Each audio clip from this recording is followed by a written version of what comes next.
El búho de la risa o lechuzón cariblanco es una especie extinta de ave de la familia Estrigidae, que era endémico de Nueva Zelanda, podía llegar a medir hasta 38 centímetros, y con un peso de 600 gramos. La especie fue descubierta en 1840, y se alimentaba principalmente de aves, murciélagos y roedores, además de grandes insectos y lombrices. El búho de la risa podía vivir en una gran variedad de hábitats en Nueva Zelanda, tales como bosques, matorrales y zonas agrícolas, siempre y cuando hubiera algún promontorio rocoso cerca en el que poder anidar y refugiarse. La especie se extinguió a principios del siglo XX, debido a la persecución por parte de los humanos, ya que la gente los consideraba como aves de mal agüero, y sobre todo a la destrucción de su hábitat, y a la introducción de mamíferos invasores, que depredaban sobre él y sobre sus presas. Actualmente se pueden encontrar búhos de la risa en forma de peluches en el Museo de Historia Natural de Londres.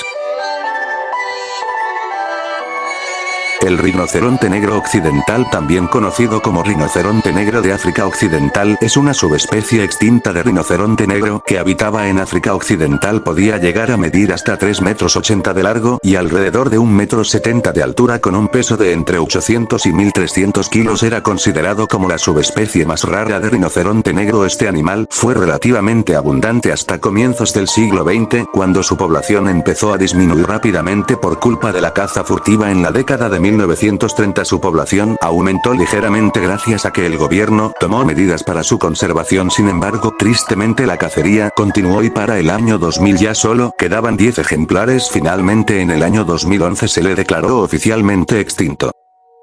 El guara o zorro lobo de las Malvinas, a veces también llamado zorro austral o zorro antártico, es una especie extinta de cánido endémico de las Islas Malvinas. Este animal a menudo era descrito como un cánido de tamaño medio con aspecto de lobo y con la cola muy parecida a la de un zorro. Tristemente la especie se extinguió a finales del siglo XIX, principalmente por culpa de las grandes matanzas organizadas por los colonos británicos, ya que este animal a veces se comía a las ovejas y también para comerciar con sus pieles, las cuales eran muy apreciadas y valiosas. El tigre de Bali o tigre balinés es una subespecie extinta de tigre, que era endémico de la isla de Bali en Indonesia. Obviamente el tigre de Bali era carnívoro y se alimentaba principalmente de mamíferos tales como jabalíes, ciervos y bóvidos. Era la subespecie más pequeña de tigre, rondando el tamaño aproximado de un jaguar, y con un peso que no superaba los 100 kilos. Para cuando comenzó el siglo XX la especie había quedado restringida a las montañas de la parte oeste de la isla de Bali por culpa de la persecución humana. Por desgracia, después de la Primera Guerra Mundial, muchos cazadores, sobre todo de Reino Unido, Holanda y Alemania, llegaron a la parte occidental de la isla y mataron a los últimos ejemplares de este pequeño tigre por pura diversión, y el 27 de septiembre de 1937 el último ejemplar, una hembra, fue asesinada.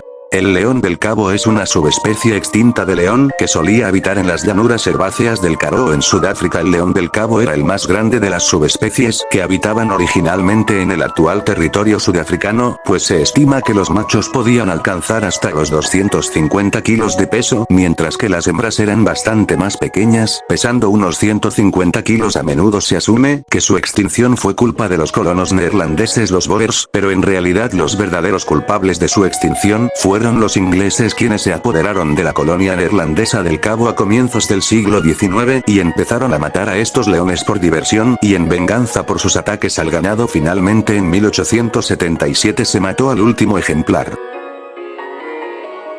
El leopardo de Zanzíbar es una subespecie extinta de leopardo, que era endémico de la isla de Unguja en el archipiélago de Zanzíbar, actualmente parte de Tanzania. Esta subespecie probablemente evolucionó de leopardos de África continental, los cuales habrían quedado aislados en la isla desde finales de la última edad de hielo, cuando la isla se separó del continente africano. De este modo, las condiciones presentes en el hábitat de la isla terminaron dando lugar a una subespecie más pequeña y con un diseño del pelaje ligeramente diferente, ya que sus manchas eran eran más pequeñas. La extinción del leopardo de Zanzíbar se debió principalmente a los conflictos con la población humana a lo largo del siglo XX. Los primeros y únicos esfuerzos de conservación comenzaron en la década de 1990, pero algunos expertos dijeron que probablemente ya era demasiado tarde, pues para ese punto el leopardo probablemente ya se había extinguido.